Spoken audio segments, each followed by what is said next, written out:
Hi friends, எல்லாரும் நல்லா இருக்கீங்களா? இந்த சமையல் சேனல் வழியாக உங்கள் எல்லாரையும் சந்திக்கிறதுல மிக்க மகிழ்ச்சிங்க. சிம்பிளான சமையல் எக்ஸலண்ட்டான டேஸ்ட்டில் வரணும்னா நம்ம சேனலை தொடர்ந்து பாருங்கள். உங்களோட கருத்துக்களை கமெண்ட் செக்ஷனில் போஸ்ட் பண்ண மறக்காதீங்க. வாங்க கிச்சனுக்கு போகலாம், சுவையாக ஆரோக்கியமாக சமைக்கலாம். இப்போ நம்ம செய்ய போகிற இந்த ரெசிபியை பிரேக்ஃபாஸ்ட்டாகவும் சாப்பிட்லாம், ஈவினிங் ஸ்நாக்ஸாகவும் சாப்பிட்லாம், நைட் டின்னருக்கும் சாப்பிட்லாங்க. அதே போல் மெயின் டிஷ்ஷாகவும் சாப்பிட்லாம், சைட் டிஷ்ஷாகவும் சாப்பிட்லாம். ஹெல்த்தியான டேஸ்டியான அதே சமயத்தில் ரொம்பவே சிம்பிளான இந்த ரெசிபியை எப்படி செய்யறதுன்னு பார்க்கலாம் வாங்க.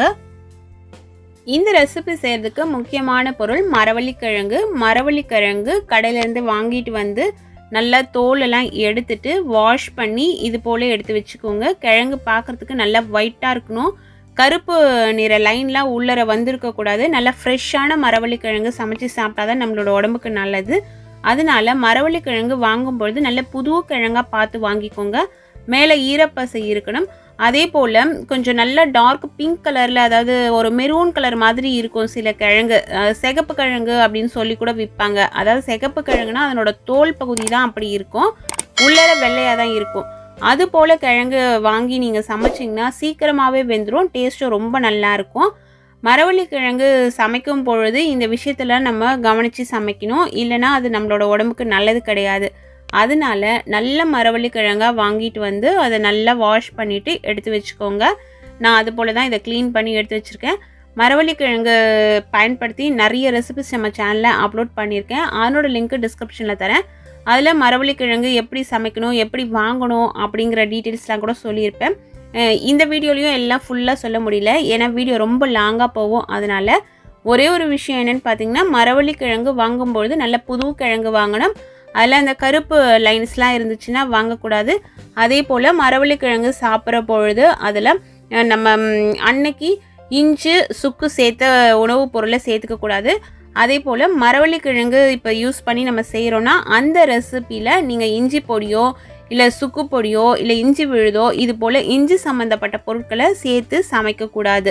இதை மட்டும் ஞாபகத்தில் வச்சுக்கோங்க. இப்போ இந்த மரவள்ளிக்கிழங்கை பயன்படுத்தி நம்ம ரெசிபி செய்யலாம். அதுக்கு ஒரு பேனில் தண்ணி சேர்த்துட்டு தண்ணி நல்லா கொதிக்க வைக்கிறேன். தண்ணி தாராளமாகவே சேர்த்துக்கோங்க. தண்ணி இந்த அளவு தான் அப்படின்றது இல்லை, கிழங்கு வேக வைக்கும்பொழுது தண்ணி தாராளமாக இருக்கணும். அதுக்கேற்ற மாதிரி தண்ணி நிறைய சேர்த்துக்கோங்க. 1/2 கிலோ அளவுள்ள மரவள்ளிக்கிழங்கு இது போல் துண்டுகளை கட் பண்ணி எடுத்து இதில் சேர்த்துருக்கேன். மரவள்ளிக்கிழங்கு தோலை எடுக்கிறதுக்கு முன்னாடியும் நல்லா வாஷ் பண்ணிக்கோங்க, தோலை எடுத்துட்டும் வாஷ் பண்ணுங்கள். அதற்கு பிறகு கட் பண்ணிவிட்டு 2-3 முறை வாஷ் பண்ணிவிட்டு இதில் எடுத்து சேர்த்துருங்க. இதிலேயே 1/2 டீஸ்பூன் அளவுள்ள உப்பு சேர்த்துருக்கேன் நான். ஃப்ளேம் பார்த்திங்கன்னா மீடியம்க்கும் ஹைக்கும் நடுவில் வச்சு நல்லா வேக வச்சுக்கோங்க. நம்ம கரண்டி விட்டு கலந்து விடும் பொழுது நல்லா இந்த தண்ணியில் கிழங்கு நல்லா சுற்றி வரணும், டைட்டாக இருக்கக்கூடாது. அப்போ தான் நமக்கு குழையாமல் கிழங்கு நல்லா வெந்து வரும். குழஞ்சாலும் பரவாயில்ல, ஆனால் நம்ம வடிகட்டி எடுக்கும் பொழுது நமக்கு கிழங்கு நிறைய கிழங்கு கரைஞ்சி போயிடும். அதனால தான் இப்போ கலர் மாறி இருக்குது பாருங்கள். கிழங்கு வெந்திருக்கா அப்படிங்கிறத இது போல் ஒரு கத்தி இல்லை குச்சி ஏதாவது வச்சு நீங்கள் இது போல் சொருக்கி பார்த்திங்கன்னா சாஃப்டாக உள்ளே இறங்கும். அதை வச்சு கிழங்கு நல்லா வெந்துருச்சு அப்படின்றத நம்ம கன்ஃபார்ம் பண்ணிக்கலாம். ஆல்மோஸ்ட் இது 90% வெந்துட்ட கிழங்கு தான். இப்போது இந்த சமயத்தில் ஸ்டவ்வை சுவிட்ச் ஆஃப் பண்ணிக்கலாம். நம்ம இன்னும் குழைய விட்டுட்டிங்க அப்படின்னு பார்த்திங்கன்னா கிழங்கு ரொம்ப அப்படியே சாஃப்டாக தனித்தனியாக வந்துடும். அதனால் இந்த அளவு வெந்த பிறகு ஒரு வடிகட்டியில் வடிகட்டிக்கோங்க. அந்த தண்ணியை நம்ம பயன்படுத்த போகிறது கிடையாது. இந்த கிழங்கு வச்சு தான் நம்ம பொரியல் செய்ய போகிறோம். அடி கனமான ஒரு கடாய் எடுத்திருக்கேன். கடாய் தான் எடுக்கணும்னு இல்லை, நீங்கள் எந்த பேன் வேணாலுமே எடுத்துக்கலாம், ஆனால் அடி கனமாக இருக்கட்டும். அதில் தாளிக்கிறதுக்கு தேவையான அளவு எண்ணெய் சேர்த்துக்கலாம். நான் கடலெண்ணெய் தான் சேர்க்குறேன். தேங்காய் எண்ணெய் சேர்த்து செய்யும் பொழுது இந்த ரெசிபி இன்னுமே நல்ல மணமாக இருக்கும். நல்லா ஒரு 3 டேபிள் ஸ்பூன் அளவுள்ள கடலெண்ணெய் சேர்த்துட்டு அது நல்லா சூடேறின பிறகு அதில் 1/2 டேபிள் ஸ்பூன் அளவுள்ள கடுகு சேர்த்துடலாம். கடுகு நல்லா பொரியட்டும். கடுகு நல்லா பொரிஞ்ச பிறகு 1/4 டீஸ்பூன் அளவுள்ள சீரகம் இதில் சேர்த்துட்டு சீரகம் நல்லா பொரிஞ்ச பிறகு நல்லா ஒரு 10 பூண்டு பற்களை இது போல் இடித்து எடுத்து சேர்த்துக்கோங்க. இதுக்கு பூண்டு மட்டும்தான் சேர்க்கணும். பூண்டு கொஞ்சம் தாராளமாகவே கூட நம்ம சேர்த்துக்கலாம். ஏன்னா கிழங்கு வகை அப்படின்னும் போது வாயு தொந்தரவு வரதுக்கு வாய்ப்பு இருக்குது. அதனால் பூண்டு தாராளமாக சேர்த்துக்கோங்க. காரத்துக்கு பச்சை மிளகாய் மட்டும்தான். 4 பச்சை மிளகாய் மெல்லிஸாக இருந்துச்சு, அதை நான் மெல்லிஸாக கட் பண்ணி கொஞ்சம் விதைகள்லாம் எடுத்துகிட்டு சேர்த்துருக்கேன். 2 இனுக்கு கருவேப்பிலை இலைகளை உருவி அதையும் இதில் சேர்த்துடலாம். ஒரு மீடியம் சைஸில் இருக்க வெங்காயத்தை விட கொஞ்சம் சின்ன சைஸ் வெங்காயம் இது போல் பொடி பொடியாக கட் பண்ணி எடுத்து சேர்த்துடலாம். சின்ன வெங்காயம் சேர்த்து செஞ்சிங்கனாலும் இதனோட சுவை ரொம்ப நல்லாயிருக்கும், மனமும் நல்லாயிருக்கும். சின்ன வெங்காயம் சேர்க்குற மாதிரி இருந்துச்சுன்னா நீங்கள் ஒரு 10 சின்ன வெங்காயம் நல்லா மெல்லிசாக கட் பண்ணி எடுத்து சேர்த்துக்கோங்க. இந்தளவு வதங்கின பிறகு கொஞ்சமாக உப்பு சேர்த்துக்கலாம். நம்ம கிழங்குலேயே உப்பு சேர்த்து தான் வேக வச்சுருக்கோம். அதனால் இப்போது இந்த மசாலா பொருட்களுக்கு தேவையான அளவு உப்பு ஒரு 1/4 டீஸ்பூன் அளவு சேர்த்துக்கலாம். சேர்த்துட்டு தீயை குறைச்சி வச்சு கலர் மாறாமல் ஆனால் கொஞ்சம் இது போல் வதங்கி வரணும். இது போல் வதக்கிக்கோங்க. அதற்கு அடுத்தது தேங்காய் துருவல். ஒரு மீடியம் சைஸ் தேங்காயில் ஒரு மூடி தேங்காய் இருக்கும் இல்லைங்களா, அதில் பாதி அளவு அரை மூடி தேங்காயை துருவி எடுத்து சேர்த்துருக்கேன். நீங்கள் கூடுதலாக தேங்காய் துருவல் சேர்க்குற மாதிரி இருந்தால் கூட சேர்த்துக்கலாம்.